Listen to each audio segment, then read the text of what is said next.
To Beirut now, where anger is building after officials admitted yesterday's catastrophic port explosion could have been prevented. As the capital continues to smoulder, an email trail has described the more than 2,000 tonnes of ammonium nitrate as a floating bomb, with an inspection 6 months ago of the warehouse indicating it had the potential to blow up the city if it wasn't removed. And as Bridget Burke reports, with the numbers of dead, injured and missing continuing to rise, an investigation is now underway into years of inaction and negligence. Her dream day torn apart by the biggest explosion ever to hit the Lebanese capital. Radiant in a long white gown and veil, yesterday Isra Sablani was smiling and posing for wedding photos in a city square when the most powerful explosion ever to strike the Lebanese capital forced her to run for her life. The scene was shattered by a deafening roar as a powerful shockwave, similar to the force of a nuclear explosion, nearly blew her off her feet, raining down debris and glass. Today she returned to utter devastation to collect her belongings from the hotel where she was supposed to stay after her wedding reception. What you see now, the smile and everything, it wasn't there totally yesterday. I was shocked. I was wondering what happened. Am I going to die? How I'm going to die? Yesterday's explosion wreaked havoc across Beirut, a city already scarred by years of civil war, bombing and assassinations.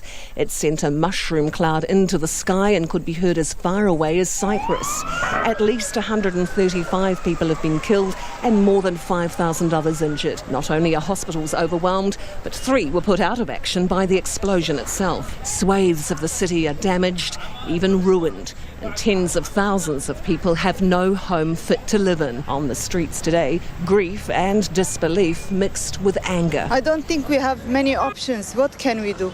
Even if they investigate, what's done is done. Many people died, hundreds have died, and even people who didn't die, we feel dead inside, you know? There's nothing to say. Initial investigations are pointing toward years of inaction and negligence as the cause.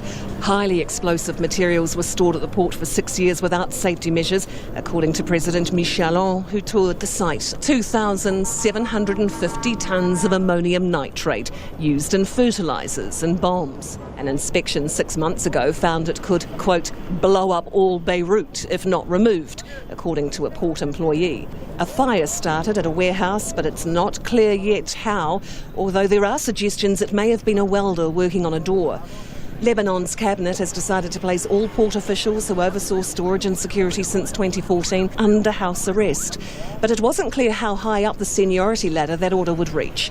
And the port's general manager said Customs and Security had long asked authorities to remove the material, but nothing happened. Ordinary Lebanese, who have even before this lost their jobs and watched savings evaporate in a financial crisis, are blaming politicians who have overseen decades of state corruption and bad governance. This is Jameze Street, usually chic, full of bars and restaurants. This bakery owner says he lived through the war but has never seen anything like this. How cheap is a human being in this country, he asks. Beirut was destroyed in an instant. This woman describes the noise moments after the explosion. The sound was really huge, so we really thought there was a bomb in the apartment. So we were all beginning to shout. No one understood what was happening. Then we took the car, we started going, but the roads were closed. So we parked the car here. And someone took us. We just did an auto stop. Someone took us. We went to Brumana just to go to the hospital because my boyfriend was bleeding, and my hand, we were like shaken up and stuff. Then we went to the hospital. Hospitals couldn't take us. There were like no rooms anymore, nothing. This priest was live streaming mass when the blast hit. Beirut was also under lockdown because coronavirus cases were rising. The intensity of the blast threw victims into the sea where rescue teams tried to recover bodies.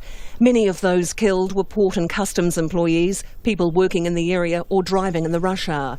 For many, it's all too much. I'm leaving tomorrow. I can't stay here. It was the worst thing that ever happened to me.